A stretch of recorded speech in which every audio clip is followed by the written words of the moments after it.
vrai, nous avons tenu un atelier très important. Il a été question d'organiser un dialogue intergénérationnel avec l'accompagnement de nos partenaires de Search for Common Ground au travers NPCYP, bénéficiant du Fonds pour la consolidation de la paix et la stabilisation, les fonds des Nations Unies bien sûr.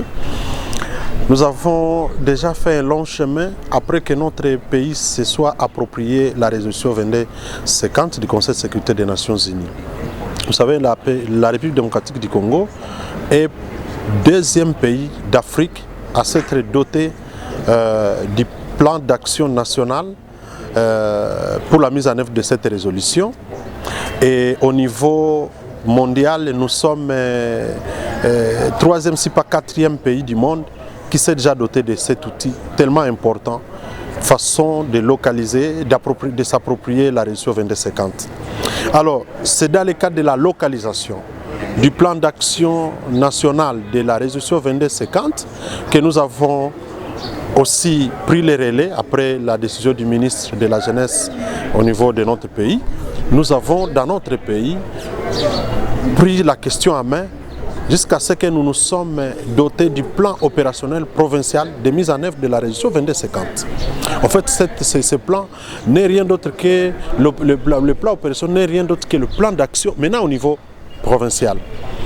Après avoir fait ce travail, avec la participation de toute la jeunesse du Nord Kivu, nous avons senti le besoin d'avoir les structures qui vont permettre sa mise en œuvre.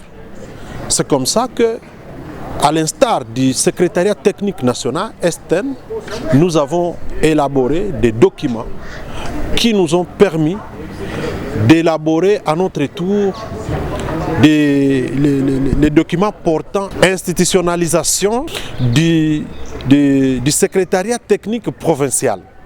Et comme nous sommes partisans de l'approche participative, le gouverneur, puisque c'est ça sa vision, son Excellence Évariste Somo, a voulu faire participer les jeunes dans sa décision.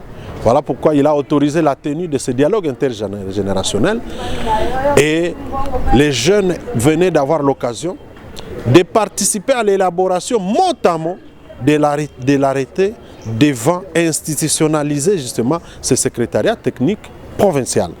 Mais également, l'autre outil, c'est l'arrêté portant désignation des animateurs de cette structure.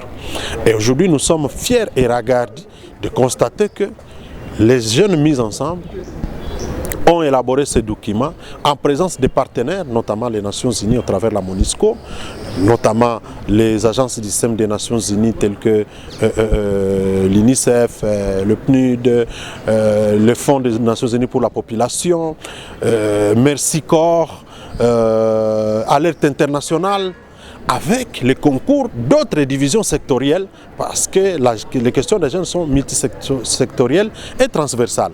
Voilà pourquoi nous tenons sincèrement à remercier le gouvernement congolais et le gouvernement provincial pour l'accompagnement inconditionnel avec la présence personnelle physique de l'autorité provinciale, notre coordonnatrice provinciale ayant la jeunesse dans ses attributions, mais également et surtout l'accompagnement des partenaires des Nations Unies, parce que tout ce travail nous le faisons au travers les fonds PBF, qui est le Fonds des Nations Unies pour la consolidation de la paix, et à travers Search for Common Ground qui travaille avec NPCYP.